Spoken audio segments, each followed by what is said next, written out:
we're going to write some portrait poems.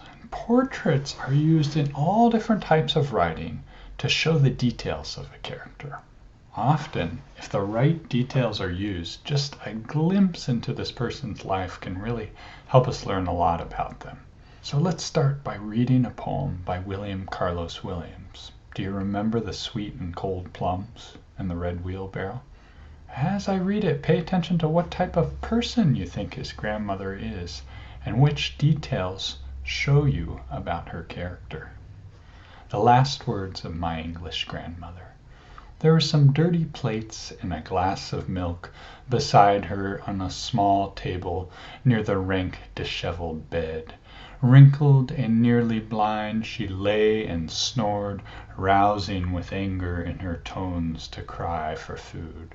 Give me something to eat. They're starving me. I'm all right. I won't go to the hospital. No, no, no. Give me something to eat. Let me take you to the hospital, I said, and after you are well, you can do as you please. She smiled. Yes, you do what you please first, then I can do what I please. Oh, oh, oh, she cried as the ambulance men lifted her to the stretcher. Is this what you call making me comfortable? By now her mind was clear.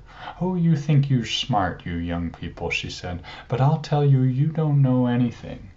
Then we started. On the way, we passed a long row of elms. She looked at them a while out the ambulance window and said, What are all those fuzzy-looking things out there? Trees? Well, I'm tired of them, and rolled her head away. So how did his grandma seem? Was she stubborn, bossy, impatient? Notice that William Carlos Williams didn't use any of these adjectives to tell us about her character. Instead, he showed us who she was. Writers frequently remind themselves, show, don't tell, meaning describe with detail the entire scene around the person or thing, rather than just giving them an adjective or two. William Carlos Williams uses descriptions of the objects around his grandmother, specific verbs, and dialogue to really show her. Right off the bat, we see the scene that she's in. Dirty plates, a glass of milk, a rank, disheveled bed. This is not a prim, white, clean scene in a hospital. He uses particular verbs. Snore instead of sleep. Cry instead of say. It is the dialogue that really shows us her character. She is demanding, right? Give me something to eat. They're starving me. Oh, oh, oh, is this what you call making me comfortable? Finally, what do you think happens to her at the end? It reads, What are all those fuzzy-looking things out there? Trees? Well, I'm tired of them, and rolled her head away. Think about the title. Think back to the title of this poem, right? The last words of my English grandmother. Do you think she might die here? If she does die here, she very much does it in a way that's appropriate for her character, right? I'm tired of those trees. I'm tired of seeing them, right? Just like she is. She wants things her way, right? In this whole poem, it shows that through the dialogue. And she's tired of those trees. She's ready to be done with them. So your writing can take the form of either a poem or prose. I first want you to think about just making a brainstorming list. First, write on the top the person you want to write a portrait of. Write their name up there. It should be someone you know personally, a family member or friend, but make it someone who's outside your classroom. To start with, write down where you see this person. You want to do a portrait of them in a place that shows something about their character. Are they at work, walking in the door, getting out of the car, chasing a dog, sledding down a hill? What are they doing that shows something about their character? Sleeping, gardening, cooking spaghetti and meatballs, splitting wood, nailing together 2x4s?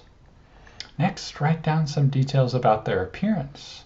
Often these are pretty small things. What kinds of shoes do they wear?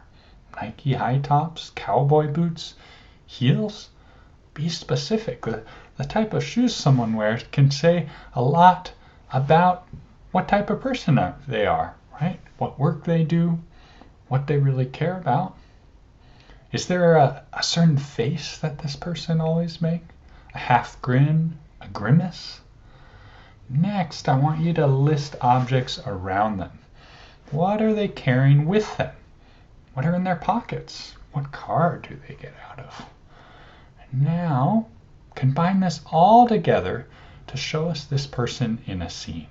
So now you're going to write your poem or paragraph about them. Remember, this is a glimpse into their life that shows us what type of person they are. If they are a kind person, what words and actions do they do in this scene that shows us how they are kind? If they are always rushing, show them rushing. Show the small details around them. Maybe their hair is hastily put up into a bun, or they always say, "Don't forget your lunch," just as they're headed out the door. Try and start us out right in the middle of the scene. So I'm going to read a few examples from students and include more for you guys to read. Bernardo. "Run faster, hit harder, get mean, baby," yells Bernardo as he gets out of his brown Ford pickup truck at football practice. He's carrying his 2-year-old son in one arm, and he's wearing muddy hiking boots from his city work. He struts over to us, and then a big smile grows on his worn-out, dark face, and he says, "I love you guys." So I really like in that one how it has the specifics of what type of truck it is, how it starts right out with dialogue, right? And he seems like this really tough guy, but then it sort of surprises you at the end, right? With another piece of dialogue, right? "I love you guys." And he's strutting over, but he's also carrying his 2-year-old son. Wiley. "Achoo! There's no way I could forget Uncle Wiley's sneeze. Sounds more like a sonic boom. I can see him with his full black beard and stomach sagging over his Bermuda shorts. He's always worry-free, always whistling a tune. When he showed up to Yellowstone 4 hours late, his comforting voice said simply, 'We took the scenic route.'" So I really like in that one how he focuses on a defining characteristic of Wiley, right? Of Uncle Wiley, his sneeze, right? And his carefree nature. And we learn that because from, just wearing those baggy Bermuda shorts, always whistling a tune, and showing up late and not thinking anything of it. We took the scenic route. My sister on weekend mornings. She wakes up at 6, humming to herself. Her messy snow-white hair and light blue eyes seem strange in the dark light of her room. It's a Saturday. She always gets up at this time. Slowly, she climbs down the bunk bed that she shares with her younger brother. She then stalks towards the door and tries to stay quiet as she steps out into the hall. She slowly tiptoes into her parents' room.